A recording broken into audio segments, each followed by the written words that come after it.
Bom, primeiramente, muito bom dia a todos. Saudações mineiras aqui direto de Uberlândia para todos vocês que estão participando do evento. Antes de tudo, eu quero agradecer ao professor Giovanni. Há algum tempo já trabalhamos nesse evento e ele sempre me convida para participar aí nas edições que vem acontecendo ao longo, e esse ano é um formato um pouco diferente, né? Nós estamos distantes, mas nós estamos perto também, né? É uma satisfação muito grande participar novamente desse evento, nesse outro formato, claro, mas ele tem o mesmo teor de qualidade, né? Porque as pessoas que estão participando como palestrantes ou como conferencistas, né?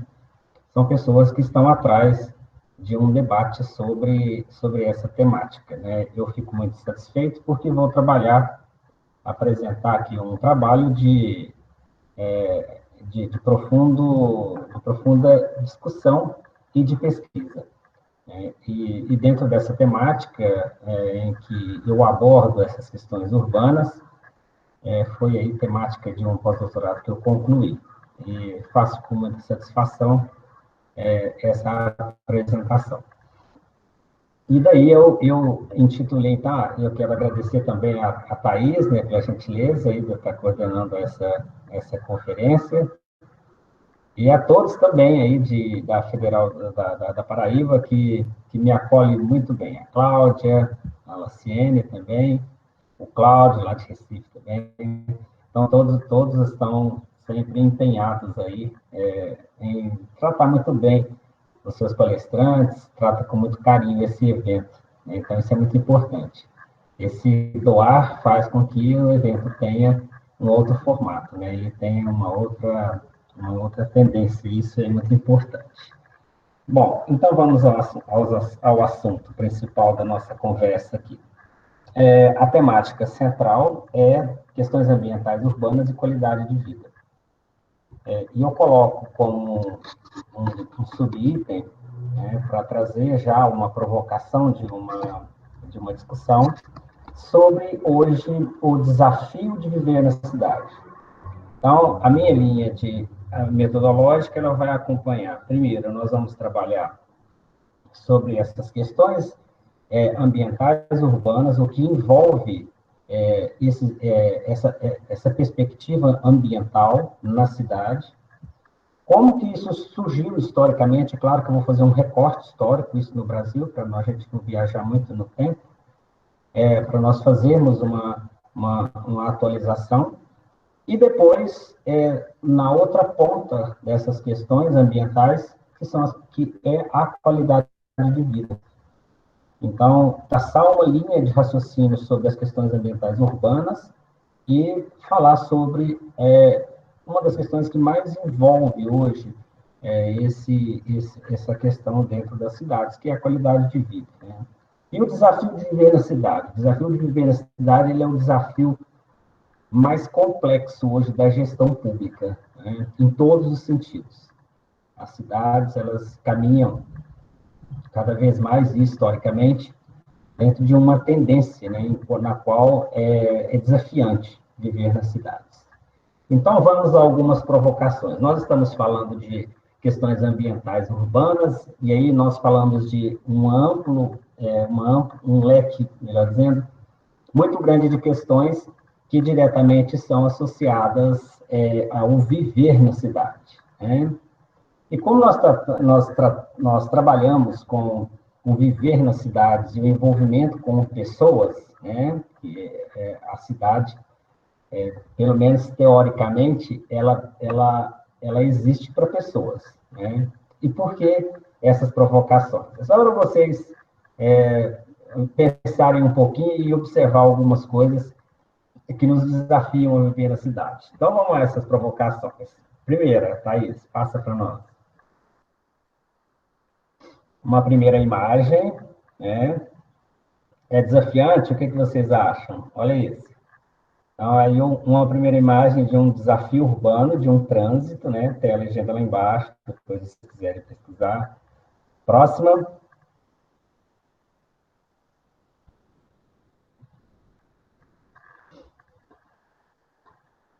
Próxima imagem, dá mais um Enter.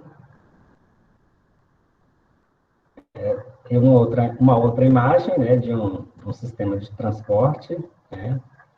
Vocês veem que tem uma quantidade muito grande, né, de vias, né, de calhas de deslocamento de veículos, mas completamente lotados, né? Próxima.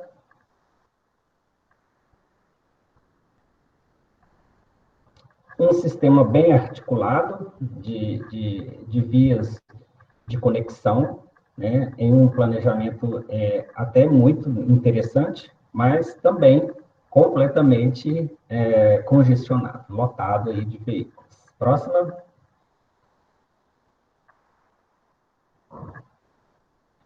Aí nós já mergulhamos nos reflexos do fluxo, né, de geração de particulados e de elementos que interferem na vida urbana.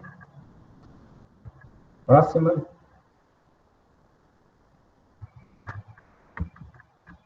Mais um, Enter. Outra questão também, aí já problemática, né, que desafia mais ainda, é a geração desses resíduos, né? Como compartilhar uma vida com esses ambientes, né? Próxima.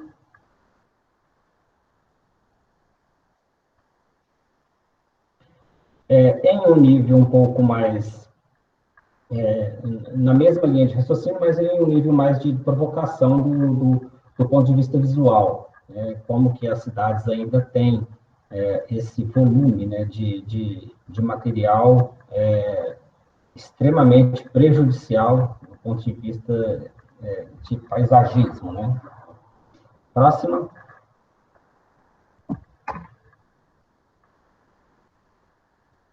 Aí nós temos as verticalizações e a imensidão das áreas concretadas, né, a imensidão das áreas edificadas, digamos assim, e a grande supressão de áreas verdes, né? Aí nós já podemos começar a construir, a partir daí, aquilo que nós vamos daqui a pouco falar sobre as questões ambientais urbanas e a qualidade de vida.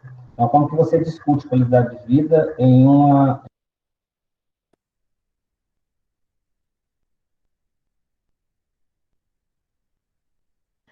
Professor Paulo Sérgio, o senhor tá sem som, por favor, ative o som. Eu vou pedir aos congressistas que não desativem o som do palestrante, por favor. Qualquer atitude imprópria acarreta em banimento da sala, tá ok? Ok, próxima.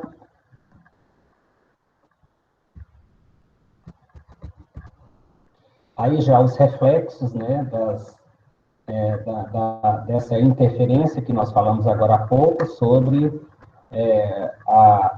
o processo de edificação, de concretização, de asfaltamento, de supressão de área verde, e aí o escoamento superficial acaba provocando esse tipo de situação na cidade, né?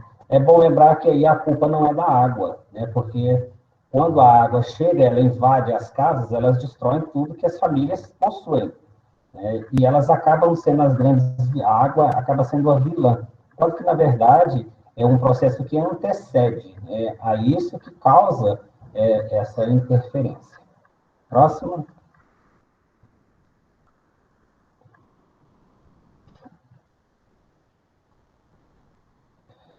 Aí, um conjunto de informações, algumas aí nós já tocamos, e aí onde nós conseguimos ilustrar diversas situações nas cidades do ponto de vista social, do ponto de vista ambiental e do ponto de vista socioambiental, onde nós temos aí a interferência e aí principalmente questões que estão relacionadas já ao viver na cidade, né, que é esse desafio que a gente vai trabalhar daqui a pouco. Próxima.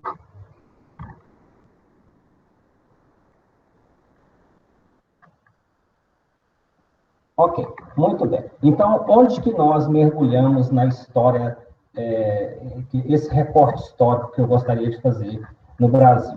A partir dos anos de 1950, no Brasil, nós tivemos uma intervenção do ponto de vista da gestão pública no Brasil para a provocação do deslocamento das cidades, principalmente do eixo Rio-São Paulo, né? Aí já no início dos anos 60, né, Brasília foi o principal eixo norteador que levam as cidades para o interior do Brasil.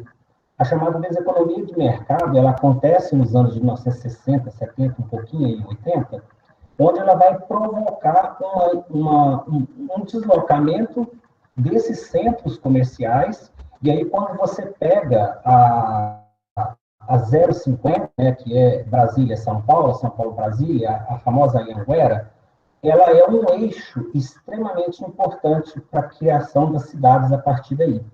E quando acompanha a sua linha, você tem São Paulo, você tem Campinas, você tem Ribeirão Preto, você tem Uberlândia, você tem Goiânia e depois Brasília, claro. Então, esse eixo, ele provoca uma inversão do ponto de vista de aparecimento de cidades no interior do país.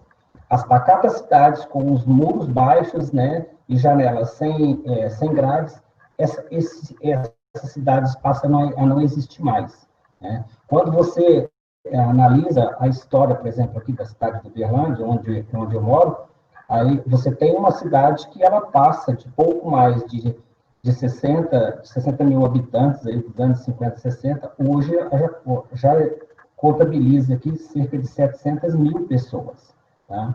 Então, isso é uma interferência muito grande, uma inversão muito grande nos aspectos regionais da caracterização e do surgimento dessas cidades. Esse pequeno gráfico que está aí para você acompanhar, veja como que essas regiões passam a ter um volume de pessoas morando nas cidades. Tá? Você vê que o Brasil, esse dado aí é um dado até mais, já meio desatualizado, porque esse indicador aí já chega a 88%. Tá? E na região sudeste, esse indicador aí já chega a 96,5%, tá? Esses dados do PNAD. Então, isso faz com que as cidades, elas tornam extremamente concentradoras, extremamente atrativas. Viver na cidade tem um significado de modernidade, tá? E aí, essas cidades, elas passam a trazer pessoas de diversos lugares do Brasil e fazendo com que elas se tornem o que elas são hoje, como é o caso da cidade de São Paulo, por exemplo. Quando você analisa São Paulo a partir de 1950, você vê que nós temos uma concentração muito grande de pessoas de diversos lugares do Brasil, atraído pelo simbolismo do viver na cidade, ter uma significância muito maior do que viver no campo, né? E viver no interior, principalmente, né? Então, São Paulo é um exemplo muito grande sobre como que as cidades passam a ter essa importância do ponto de vista de uma reterritorialização desses espaços, né, na relação campo-cidade, né? Então, isso é só para ilustrar para vocês um pouco essa temática. Próximo.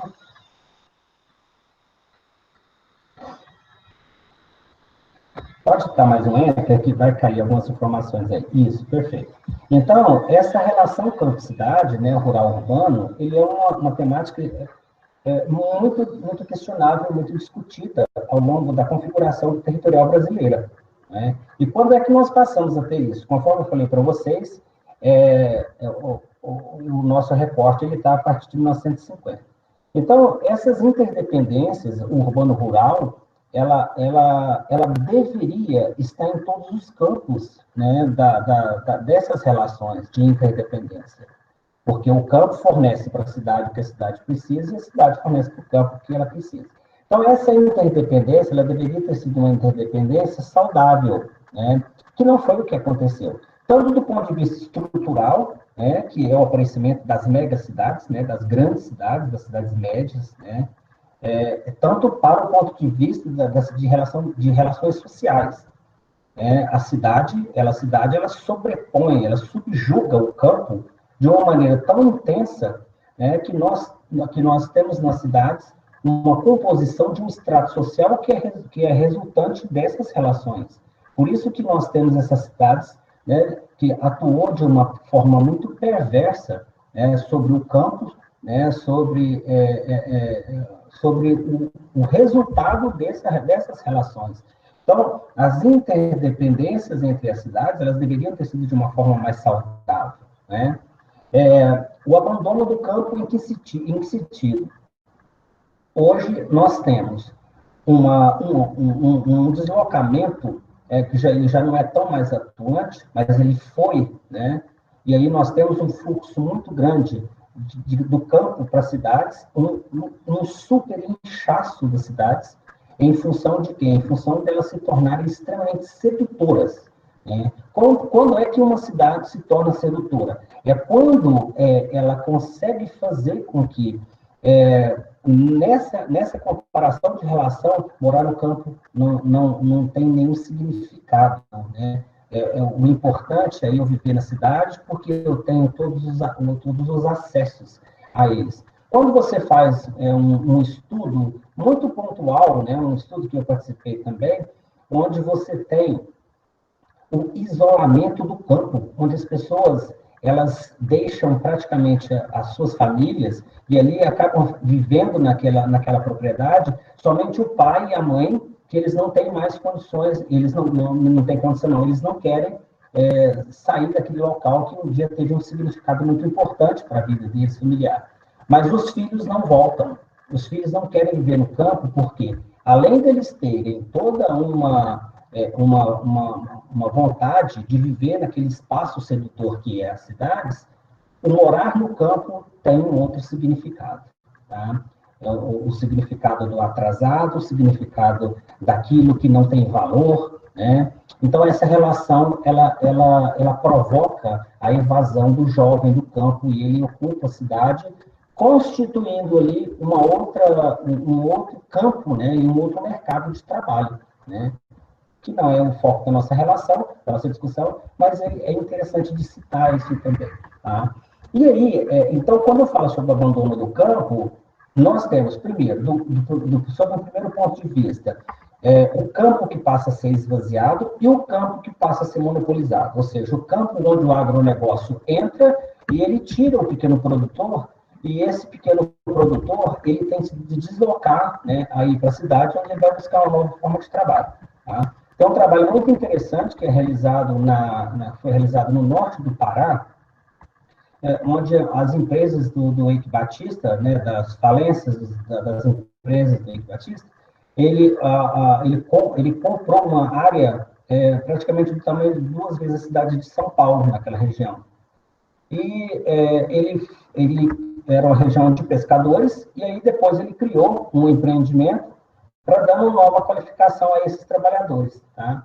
É deprimente o que existe lá hoje. Ele tirou os pescadores, deu qualificação para eles serem pequenos produtores, só que as empresas faliram. Eles não sabem mexer com propriedade, com produção. Né? Então, tá vendo essa relação? Então, quando entram esses negócios, eles retiram essas funções, né, digamos assim. E a cidade passa a ter uma supremacia sobre os espaços rurais. Em que sentido? Não é no sentido do ponto de vista ideológico. Em alguns locais tem isso também. Tá? Mas a supremacia da cidade é quando ela não enxerga mais o campo como um elemento importante na sua interdependência, ou seja, na relação dela de necessidade, digamos assim. Mas a supremacia aí até está quando uma região, como agora acaba de acontecer, né, Campinas se torna a nova região metropolitana, né, como Vitória, por exemplo, né, como Florianópolis, elas se tornam as novas regiões metropolitanas acima de 1 milhão de pessoas. E todo aquele entorno da região, ele desaparece. E aí nós temos uma configuração extremamente ligada ao crescimento urbano, de qualquer forma. Crescimento urbano não significa urbanização. São questões diferentes, onde que a maioria das pessoas que ainda vivem nesses ambientes, elas não conseguem ter acesso a ele. E como que fica a reconfiguração do território brasileiro a partir daí, então? São o crescimento exponencial de cidades médias, né, que aparecem aí reconfigurando o território brasileiro e se tornando extremamente concentradoras, e se tornando extremamente voltada para aquele aspecto pontual dali. E aí a gente cita, no caso, aí, Cuiabá, Campo Grande, Goiânia, que já não é mais, Uberlândia, Ribeirão Preto, Feira de Santana. Então, são cidades, Imperatriz e no Pará-Marabá, são cidades que passam a ser extremamente importantes do ponto de vista da reconfiguração desse território. Então, nós deixamos de ter uma referência aí São Paulo, Rio, e nós passamos a ter uma referência de outras cidades em outras regiões. Mas a relação campo-cidade, ela não muda. O que muda são as expressões que aparecem, que começam a surgir a partir daí, principalmente vinculado aos favorecimentos fiscais, né, em que as cidades se projetam, né, sobre aí essas regiões, tá? Próxima, Thaís, por favor.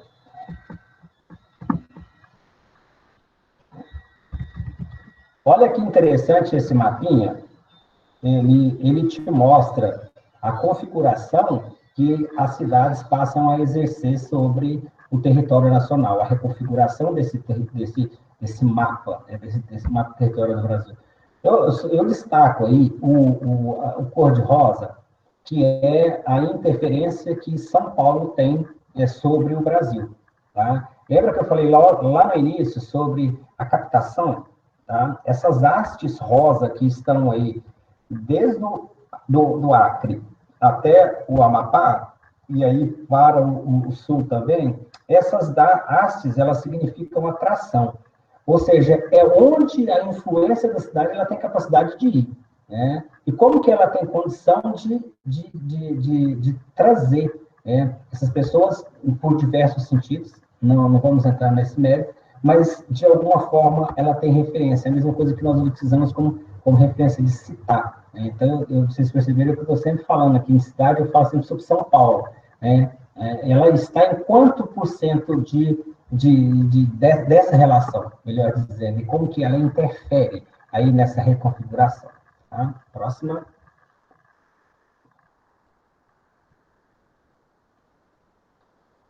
Ok. Observa esse pequeno gráfico também, mas ele tem uma referência, assim, para você fazer uma comparação entre o urbano e o rural. Por que eu estou chamando de urbano e rural? Eu estou falando de pessoas. É o que mora e o que não mora. Então, você observa que o azul, né, significa urbano, é o caminho e a projeção que as pessoas estão nas cidades, uma concentração urbana, uma concentração de cidade. E aí você tem, inversamente a essa proporção, o rural. Tá? Ele teve uma participação do ponto de vista, e quando eu falo essa participação, eu falo do ponto de vista de pessoas, tá? Porque nós estamos falando de cidade. E aí, essa participação, a tendência dela é diminuir em função de quê? Em função daquilo que as cidades se projetam sobre esses espaços, no caso aí do Brasil. Tá? Próxima.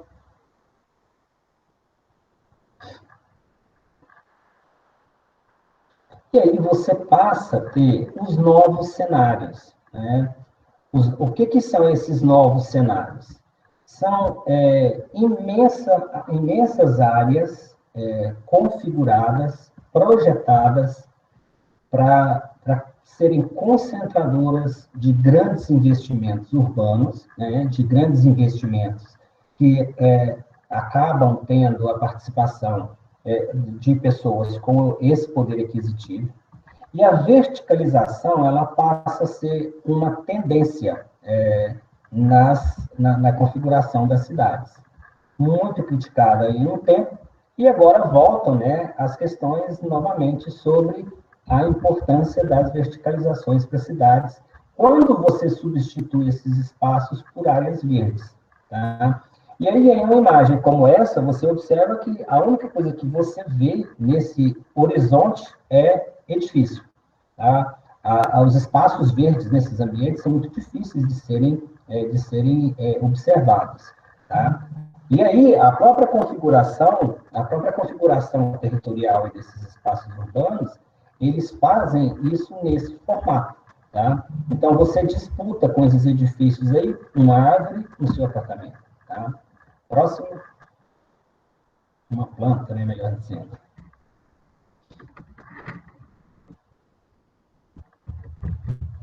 E aí nós entramos agora nessa relação, o crescimento urbano e a qualidade de vida. Então, nós esgotamos até agora as questões ambientais urbanas, e aí nós temos um outro caminho, né, um outro viés ali, que é trazer para dentro dessas questões ambientais urbanas a qualidade de vida. Tá? Próxima.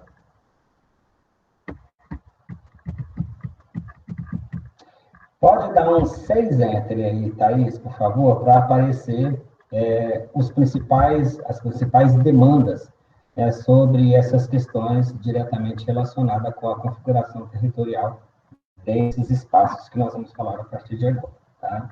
Então, veja bem, olha, você tem aqui uma série de questões, pode dar mais 3 enter. E aí você tem essas questões ambientais, que eu chamo também de problemas, porque eles são questões ambientais, porém, como elas não são atendidas, como elas não são respeitadas, elas se tornam problemas. Ah, professor, mas só tem esses problemas ambientais aí? De forma alguma. Tá? Eu estou citando aí, dá mais um enter, por favor. Eu estou citando aí apenas alguns dos principais problemas que nós temos hoje na cidade. Tá? A supressão de área verde, tá? E essa supressão de área verde aí eu faço questão de lembrar de João Pessoa, né? Como que João Pessoa, né, ela perde o título, né, de cidade mais verde do Brasil.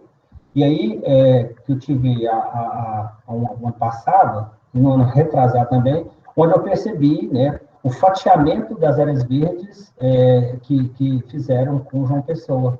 Essa reconfiguração aí no entorno aí da Universidade Federal, com acesso ao aeroporto e tudo mais, ela recorta as áreas residuais verdes de João Pessoa, e depois eu entendo por que ela perde essa titulação. Então, isso tudo, ela está acompanhando esse rito da modernidade. Né? O que é o rito da modernidade?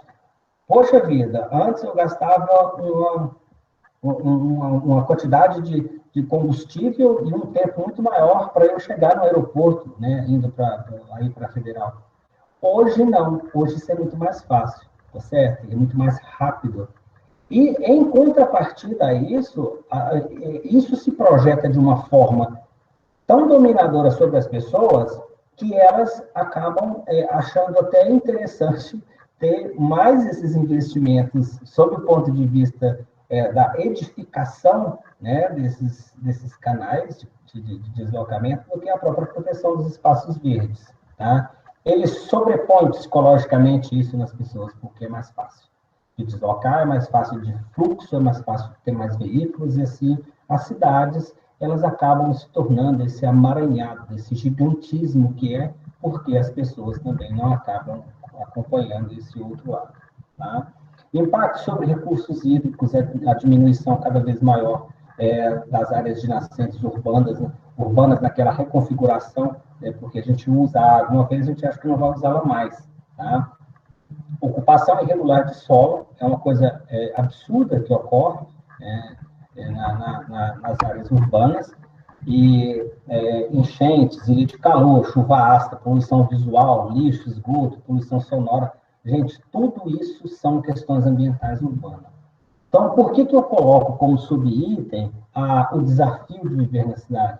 Você imagina você vivendo nesse espaço, com todas essas questões que eu estou falando para você, como que seria difícil, né? E como é difícil você conseguir consorciar tudo isso aí ainda com qualidade de vida? Como que você consegue achar um indicador, qualidade de vida nesses espaços aí? Tá? Com todas essas interferências e com todas essas discussões, com todas essas questões, melhor dizendo, dentro do espaço onde você vive. Tá? Quando eu falo sobre essas questões, é porque essas questões que não são respeitadas nos espaços urbanos, é porque as cidades não são projetadas para as pessoas As cidades não são projetadas para as pessoas andarem, para a pessoa deslocar, para o pedestre deslocar, tá certo? Elas são projetadas para as pessoas andarem dentro dos veículos. Observa nas rotatórias para você ver a dificuldade que é você conseguir atravessar uma rotatória onde você tem um fluxo circular de veículos, né? Tem as faixas, mas tem o veículo. Então, isso é uma coisa extremamente complicada, né? Próxima.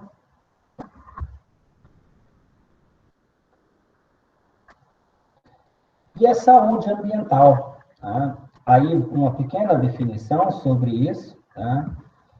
A saúde ambiental como esse espaço específico, né, melhor dizendo, onde você deveria, né, ter a interação entre a saúde pública, entre a saúde humana, que tem a ver também com a saúde pública, e os fatores ambientais. Então, a saúde ambiental é um equilíbrio entre as questões ambientais e urbanas, que nós falamos agora há pouco, e a qualidade de vida. Se você tem um estabelecimento de critérios respeitado nesses dois indicadores, automaticamente você tem um indicador de qualidade de vida significativo, expressivo, que faz com que as cidades consigam manter esses espaços e manter as pessoas ali, pelo menos, saudáveis, né? Indiscutivelmente, gente, hoje nós não podemos mais conceber uma gestão de cidade, quando eu falo de gestão, eu estou falando do ponto de vista público, sem a participação de pessoas, sem ir aonde que as pessoas estão ouvindo, e principalmente sobre essas demandas que fazem com que essa saúde ambiental seja extremamente debilitada, tá? Última pesquisa que saiu, né, no ano passado, em julho, sobre a surdez do paulistano. Chega a um assustador índice de 43% das pessoas de São Paulo estão com problemas de audição. Alguém aí tem contato com alguém que está em São Paulo? Tomara que tenha alguém na sala e depois para brigar comigo sobre isso. Tá? Como que as pessoas da cidade de São Paulo, elas falam muito mais alto que você? Você já percebeu isso? Então, obrigado. Próxima, Thaís. Só para ilustrar aí depois essas duas relações. Então, quais são os desafios de viver na cidade? Tá? Quais são os desafios? Falamos vários ali atrás relacionados com as questões ambientais. Então, quais são os desafios? Primeiro, esse é o maior de todos. O maior de todos os desafios. A cidade não é planejada para as pessoas. É uma coisa impressionante, né? Você tem uma cidade onde vivem pessoas, onde você tem essa múltipla relação entre as pessoas e o lugar, a pessoa e a cidade, mas a configuração da paisagem urbana, ela não é projetada para as pessoas, é uma coisa impressionante, tá? Você olha aqui, as praças, os lugares onde as pessoas menos passam, é onde estão os caminhos que criam nas praças. As rotatórias, elas são para fluxo circular de veículos, não para pessoas. Você olha a dificuldade que é você atravessar uma rotatória. Eu faço essas experiências. E, gente, que na minha cidade tem muitas dessas pracinhas circulares de veículo. Você fica minutos parados ali para você conseguir, tá certo? Então, essas são questões onde você não consegue visualizar pretensamente como seriam aqueles espaços para as pessoas, tá certo? O pensar de pessoas urbano, ele é muito difícil, porque é um tendencialismo de criar esses espaços para que o deslocamento ele não seja possível mais para as pessoas. Por quê? Porque o dinamismo, o crescimento, o fantástico da cidade tem de prevalecer.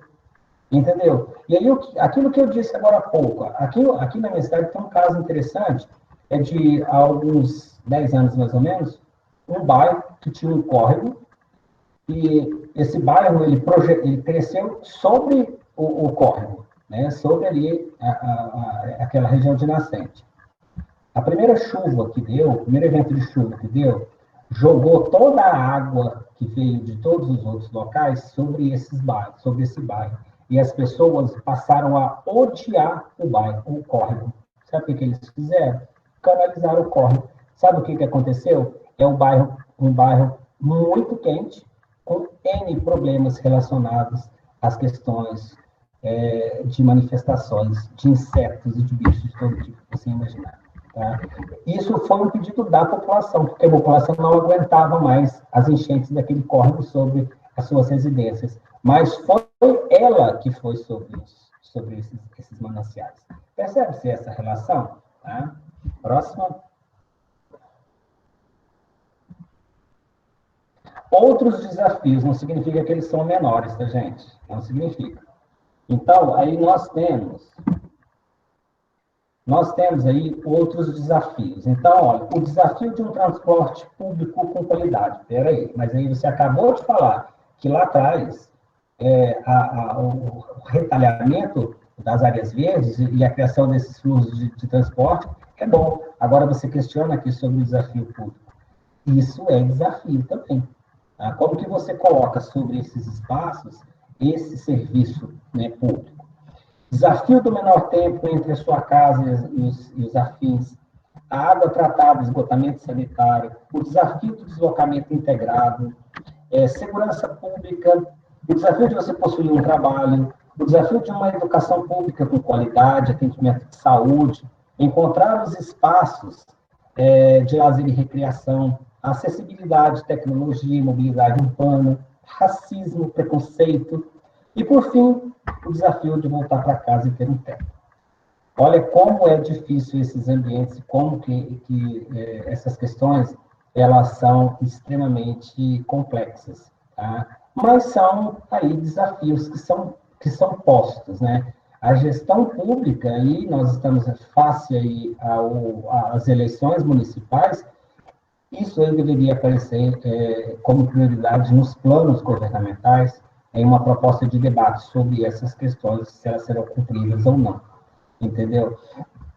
Mas o modismo da cidade ser gigante, da cidade ser concentradora, da cidade ser extremamente complexa, ele sobrepõe ao bom senso sobre as questões que não são menores, mas que elas existem em todos os caminhos. Tá?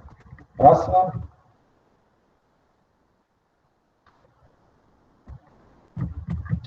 E aí chegamos ao tão sonhado qualidade de vida, né? Acompanhando a trajetória que nós fizemos, né?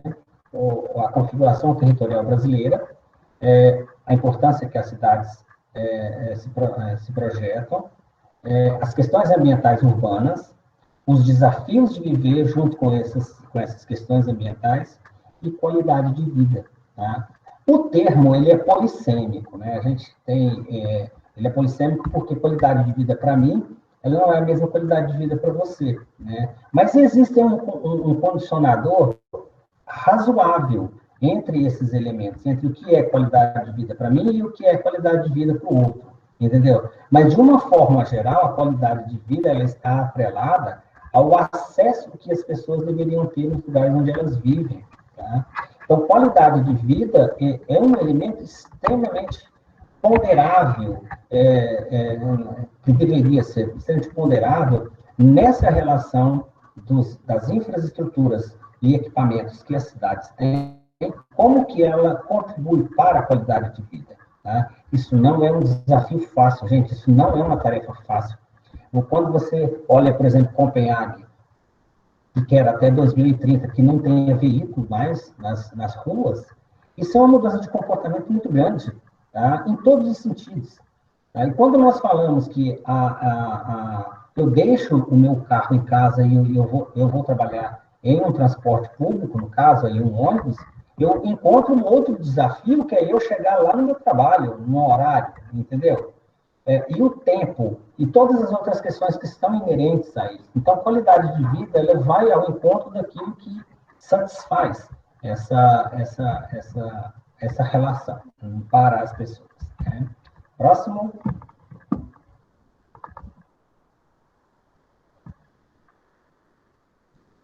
E aí, veja bem, existem os indicadores de qualidade de vida, né? dentro daquilo que eu falei sobre essa linha que deveria ser estabelecida entre a qualidade de vida das pessoas. Eu não vou ler todos, mas aí você tem. Se você tem o problema ambiental urbano, você pode colocar esse em azul mais escuro que você está vendo, ele vai ao encontro daqueles problemas ambientais, entendeu? Então, se você tem o rompimento, né, desses indicadores, você tem isso ao contrário. Então, olha, se você tem serviços básicos de saneamento e infraestrutura, o que é gerado com o não cumprimento dele? E a mesma coisa, o trânsito, o trabalho, a educação, a segurança, a qualidade do ar, o lazer, a ausência de áreas verdes urbanas, né, que é um indicador extremamente ponderável, e por mais que a China tenha toda aquela problemática relacionada com o impacto sobre as questões ambientais, hoje o país que mais investe aí, mesmo que localmente, sobre essas questões ambientais, tá?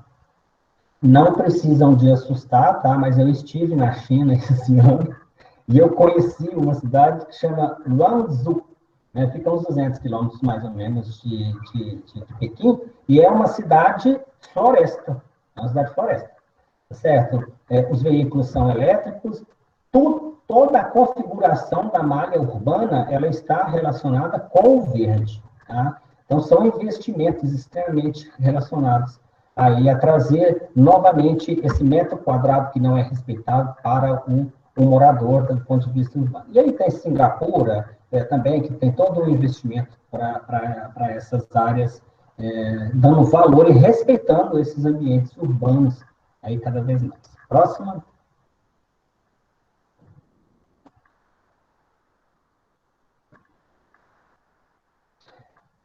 Um termo polêmico e questionável, né? São as cidades saudáveis, né? Se você tem a relação do ambiente, se você tem a relação das questões ambientais com os indicadores de qualidade de vida, você tem uma cidade saudável, né? O que é a cidade saudável? É aquela onde as pessoas são saudáveis, sobre todos os aspectos, tá? Próxima.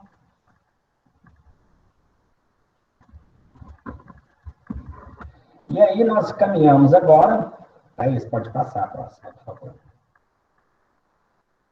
Sobre... Professor Paulo, um minutinho. Só para avisar que o senhor tem 5 minutos, tá? Sim, ok. Então, olha, a cidade saudável, ela hoje, ela está estabelecida em 3 tripés, né, para que ela consiga chegar a esse patamar. Então, qual é o primeiro tripé? É a sustentabilidade, né? O termo é questionável, o termo é discutível, existe uma ampla discussão, né, sobre esse termo, mas como é que nós podemos ver a cidade do ponto de vista sustentável? Tá? Ela, do ponto de vista econômico, social e político, beleza, nós já sabemos sobre isso. Ambientalmente, ela deveria ser sustentável, mas ela é ambientalmente insustentável, né? Em função de quê? Em função de práticas que existem nas cidades que fazem com que esse ambiente não seja possível de ser acompanhado, de ser respeitado, tá? A pegada ecológica, nesse caso urbano, ela é desproporcional entre quem? Entre a projeção de crescimento e as questões ambientais, tá? Outras questões, como, por exemplo, hortas urbanas, o Canadá faz isso muito hoje, né? A produção de energia já deveriam ser implantadas, mas a questão econômica não permite com que isso aconteça. Próxima, então, memoriza aí. Sustentabilidade é um tripé. Próxima, Thaís.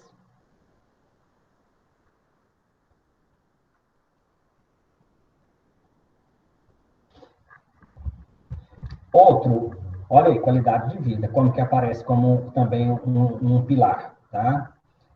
Capacidade de proporcionar acesso, educação, segurança, usufruir de serviço de forma equitativa, as questões da amenização das desigualdades, a exclusão, entre outros fatores. Tudo isso são elementos que estão relacionados com a qualidade de vida.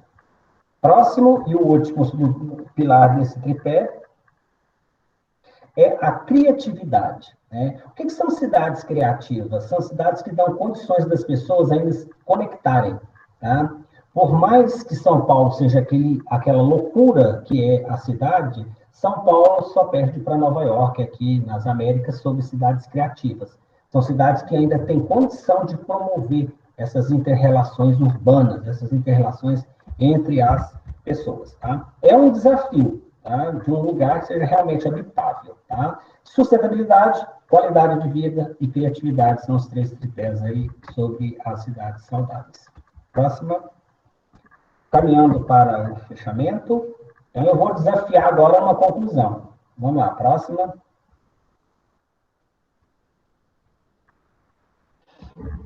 O crescimento das cidades, a urbanização e os fatores econômicos tiveram uma significativa interferência no padrão de vida das pessoas, certo?